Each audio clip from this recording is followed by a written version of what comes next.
Okay, everybody, this is Moody Dashcam. Today we are in Ozone Park, Queens, and we will be visiting the house of Jimmy Burke, also known as Jimmy the Ghent. Pretty much the movie Goodfellas was based around one of his biggest crimes. Robert De Niro played him in Goodfellas.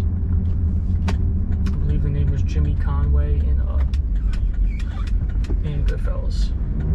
So we're going to his house because when I was researching him a little bit, I noticed there were more recent articles about the house, and I was kind of digging into it going, what's this about? And it seems like in 2013 the FBI got a tip that there was possibly some evidence at the house. So I'm looking into it. So I see FBI digging into Jimmy Burke's old house. So I'm like, okay. And then I see another article, FBI finds material from Jimmy Burke's old house. They wouldn't say who it was. Then eventually, FBI found bone fragments of a human at Jimmy Burke's old house. I was like, oh, this is getting interesting. Then eventually, they identified the guy as Paul Katz.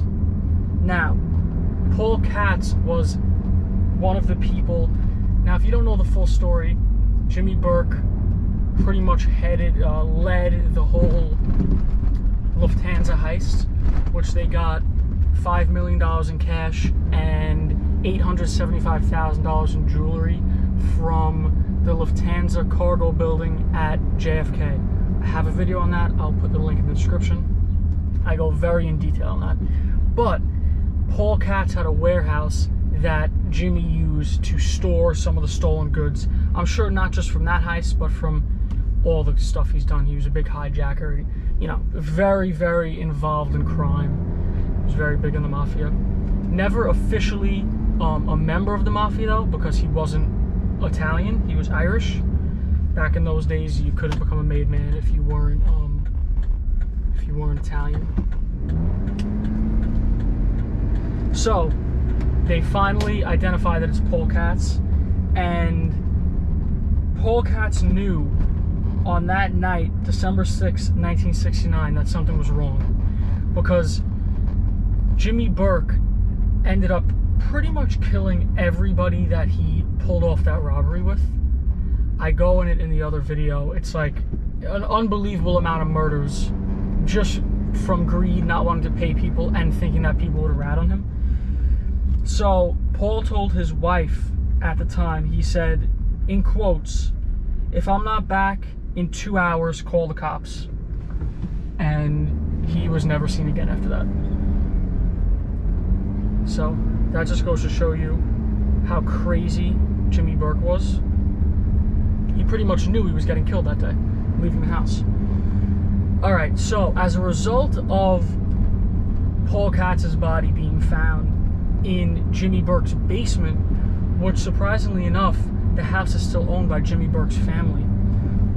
His daughter, Kathy, owns the house still. I don't believe she lives there. I believe she rents it. But she's married to Sonny Red's son, Bruno, who's right now serving 20 years in prison. I don't exactly know what he's serving 20 years for, but something bad to get 20 years, you know?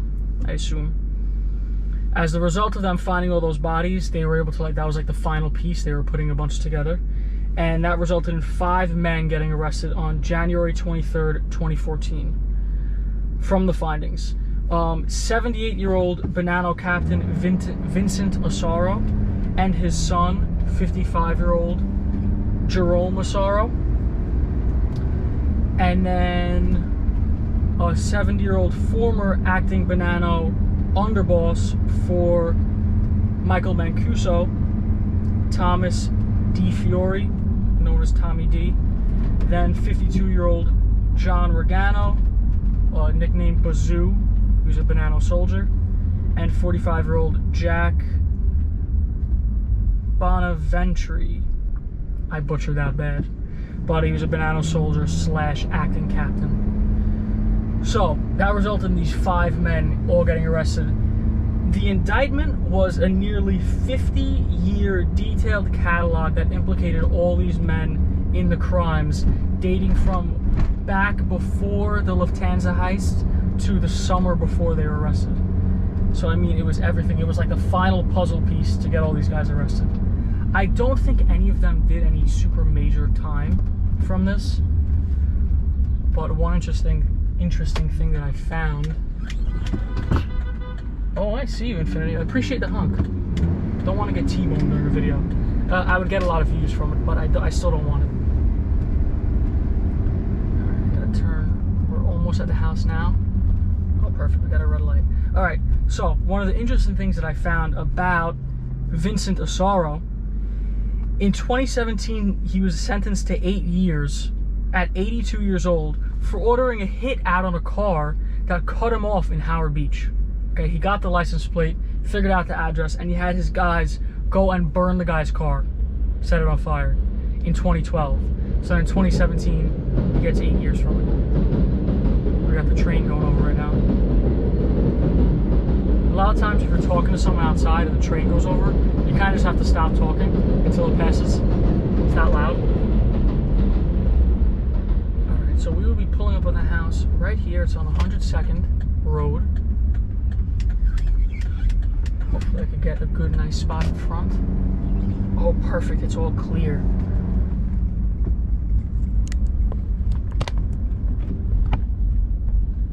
It's the second to last house in this little row. I'll put my finger in the camera. We'll see if I could point out exactly this house right here. This one. That's the house that in the basement Paul Katz's body was found.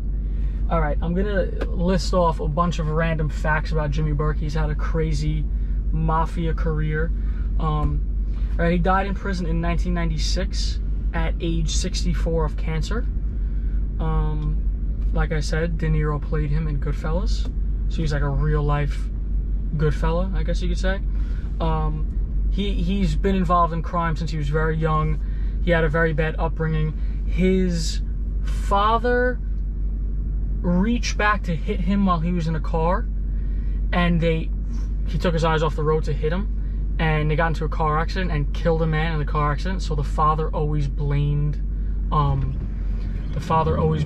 Jimmy for that murder, which obviously isn't right. He turned back to hit the kid. But so that led him to be getting into foster care, and he ended up with a good foster family, but it still didn't set him straight, because from 16 to 22 years old, out of all that time, he was only out of jail for 86 days total. So he was in jail for most of that time. While he was in jail, he carried out prison hits for made men. He was one of the guys that would jump at the chance to murder somebody. Not that he didn't have to really be talked into it or forced to do it. The day of his wedding, so his girlfriend at the time, I guess his fiance at the time, says to him that her ex-boyfriend has been stalking her and bothering her and yelling at her at the street and driving past the house and stuff like that. So the day of their wedding, the ex-boyfriend was found cut up in his car in a dozen pieces, and yeah, he was killed. Assuming Jimmy Burke killed him. I mean, who else would have killed him? Now the charges that came from Paul Katz being found and all those people being arrested were racketeering, extortion, and conspiracy connected to the bones being found at the Lufthansa heist. Not being found at the Lufthansa heist, being found, and they linked kind of to the heist. Burke violated parole in 1982 for associating with a known felon. So then he had to go to jail, and he was sentenced to 12 years for a point shaving scandal involving the Boston College football team. He was like rigging games. While he was in prison, he got indicted for the murder of a drug dealer who stole $250,000 from him. The body was found hogtied in a freezer truck in Brooklyn. He got 20 years to life from that. The cash from the Lufthansa heist was never found. So there's $5 million in cash, $875,000 in jewelry. And like I said, he pretty much killed everybody that was involved. And I think that's pretty much everything I have to tell you about Jimmy Burke, also known as Jimmy the Ghent. I would appreciate if you left suggestions for future videos in the comments. Those help me out a lot. I find out a lot of my videos from you guys suggesting them, so I appreciate that. And I will see you in the next one.